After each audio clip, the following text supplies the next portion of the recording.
yo también recuerdo, y me resuenan algunas frases en italiano. Y pienso que a los hijos descendientes de inmigrantes les debe resonar en cada uno de los idiomas que hablaron sus padres o sus abuelos. En este caso a mí me resuena el italiano. Y me acordaba de algunas reuniones familiares con un de lamparitas de colores. Me acordaba de un tío mío, Mario Micino, que tocaba la guitarra, y otro tío llamado Bruno Paparotti, que tocaba el acordeón a piano. Yo tenía 8 años y en las reuniones familiares ellos dos me hacían cantar. Y después que terminaba de cantar, me decían que ya estaba formado el trío y que íbamos a salir de gira por todo el país. Y yo vivía ilusionado con esto de la gira, con mis 2 tíos, paseando la música por todo el país. Y después, como en casi todas las reuniones te pasa cuando sos chico, empieza a agarrar sueño. Y yo buscaba dónde estaba mi mamá y me acostaba en el regazo de ella, le agarraba la mano y me la ponía aquí en la cabeza para que me hiciese algunos mimos.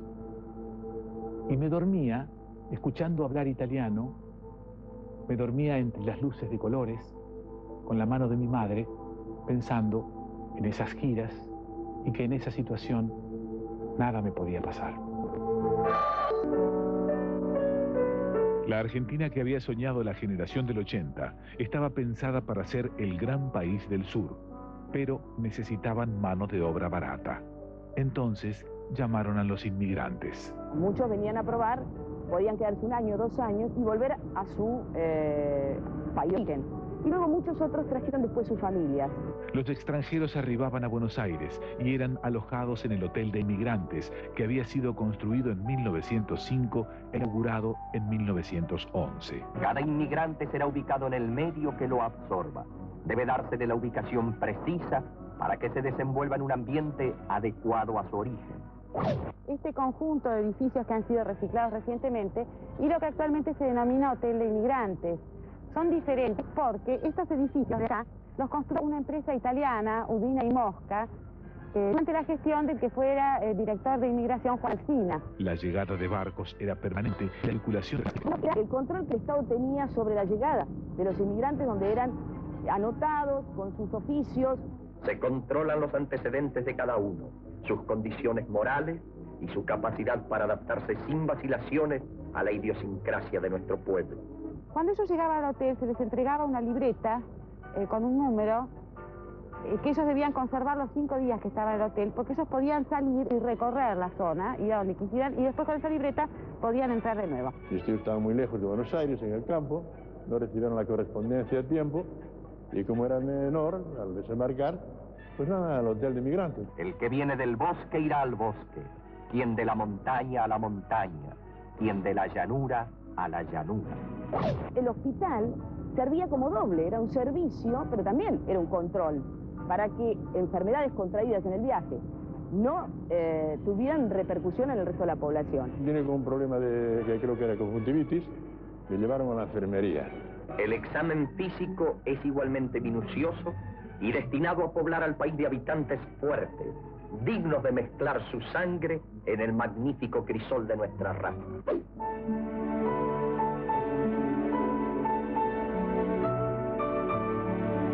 En los barcos, las familias conocían a otras familias y las relaciones continuaban en el hotel, donde se amparaban unas a otras. Era toda una familia, como quien dice, cuando estaban yo acá adentro. Mis padres vinieron acá en el año 29, pero cada cual vino por sus otros países, digamos, mamá Lituania, papá Polonia.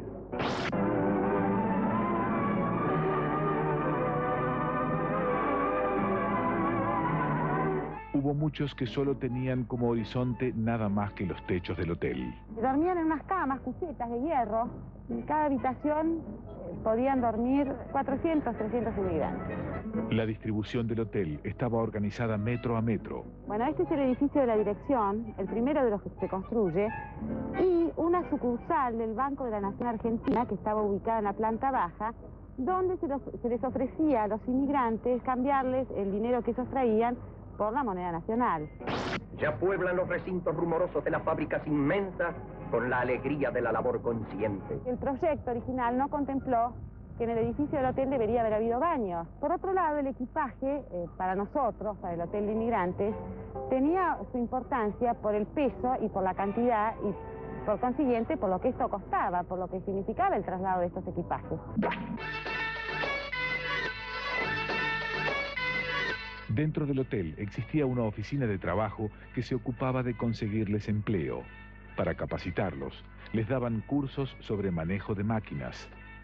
En las zonas aledañas funcionaban agencias de colocaciones que solían engañar a los recién llegados. Y ponen su esfuerzo, recompensado por el fruto magnífico de la tierra bendita, al servicio de la noble causa de la nación que avanza. Salir del hotel no significaba un destino seguro. Los inmigrantes ya habían dado el gran paso, pero la angustia por el futuro que proponía la América no cesaba. Muchos tenían la íntima seguridad de que el barco que veían alejarse desde la plataforma del hotel sería el último contacto con su tierra. Ya ha sido aprobado. Ya comienza a sentir la realidad de sus sueños. Las brumas se despejan en el horizonte y desde el fondo de la historia, desde la patria nueva que comienza a vivir en él, le llega el mensaje de todos los hijos de Italia que hicieron grande a nuestro país. Ya comienza a ser argentino. Muchos de aquellos inmigrantes que llegaban a nuestro país llegaban huyendo de persecuciones políticas, de guerras, de miseria, y se quedaron aquí entre nosotros. Por alguna canción que alguna vez le escuché a Marilina Ross, o por cosas dichas también por ella, buena parte de la generación de Marilina tuvo que a su vez irse del país, huyendo de persecuciones políticas, de la guerra, y se fueron a asilar a los países de donde habían venido aquellos viejos. Se fueron a Italia, se fueron a España. Allí vivieron y entendieron lo que es ser un inmigrante. Entendieron lo que es ser, en muchos casos digo, ciudadanos de segunda. Claro, con algunas diferencias. Esta generación a la cual me refiero volvió, extrañando cosas que allá no conseguían. Ellos llegaban a una Europa que estaba vieja, cansada y atestada de gente. No eran del todo bienvenidos. En cambio, los otros viejos, los que vinieron primero, vinieron a este país que a pesar de todo, a pesar de que hay anécdotas que cuentan que los maltrataban o que les daban destinos inciertos, digo, a pesar de todo, acá se quedaron, acá trabajaron y acá armaron estas familias, las nuestras. Es un arado mancera. Es básicamente una herramienta de labranza antigua que consta de una sola reja. De la reja salen como dos manijas, como si fuese una bicicleta grandota. Adelante de la reja tiene un arreo con un caballo y el señor o la señora que va arando con ese arado mancera va caminando y empujando, a su vez ayudando al caballo, empujando de esas especies de manijas para dar vuelta a la tierra y con esto arar y roturar el terreno. Me acuerdo de Felo Bertoni en el campo de mi viejo, de haberlo visto pasando el arado mancera y después armando una cosa que se llama rastra de dientes, o por lo menos se llamaba así. Ahora, claro, con un tractor es otra historia, pero en aquella época el Felo iba a pie detrás de una especie de gran parrilla metálica que tenía unas púas, unos dientes, y con eso iban rompiendo el cascote, y toda esta parrilla era tirada por 6 o 7 caballos, y Felo iba atrás de los caballos y atrás de la parrilla, llevando un manojo de riendas, porque cada caballo necesitaba 2, iba caminando con frío, con escarcha, con soledades, con cansancio, siempre con algún silbidito dándole vueltas.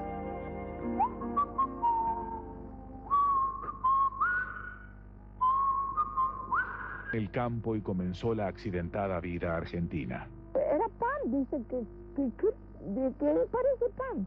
La empezamos a romper, era toda hueca adentro. Pero era rica. A la media hora ya no había más. Nos comimos todo porque no vimos 3 años y medio pan nosotros, en el campo de concentración donde te daban pan. Después de varias peripecias, Teresa y su familia vivieron en una carpa. La primer casa que habitaron la hizo su padre con puertas de madera. Ponga nunca oí estar 24 horas por día en mi país. Era chacarero grande, tenía linda comodidad y todo, pero nunca podía meter la mano en el bolsillo y sacar un mango, nunca. Siempre lo sacan los que revenden, pero los que laburan nunca tienen un peso.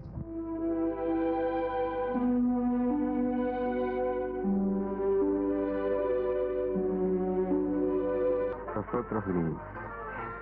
A partir de los años 80, empiezan a llegar en forma masiva otros grupos de inmigrantes distintos al resto de los que habitaban el litoral argentino, los rusos y turcos. Entre los rusos se encontraban también los llamados alemanes del Volga, o como también se los solía llamar, rusos blancos. Los colonos del Volga. Al llegar a este punto, en esta apretada historia de entre quienes hicieron grande a este país, es entonces cuando entraremos en la de los Volgas. Se sitúa al comienzo en Europa, cuando entre 1618 y 1648, guerra de los 30 años, y luego la de los 7 años, entre 1756 y 1763, y cuya tierra fue arrasada por estas contiendas, y que llevaron al empobrecimiento de los labriegos. En Rusia dominaba el imperio de todas las Rusias desde 1762 Catalina, llamada La Grande, que con solo 33 años y el principio resistida por los rusos por su condición de ser alemana, permaneció en el trono por 34 largos años. En 1762 produjo un manifiesto que no dio resultado. Los alemanes inmigraban a Hungría. El gobierno lo prohibió. Lanzó el segundo el 22 de junio del 76, que obtuvo gran éxito, invitando directamente a inmigrar a Rusia a los alemanes. La elección no fue fácil. Había cierta resistencia por temor a la prohibición del gobierno.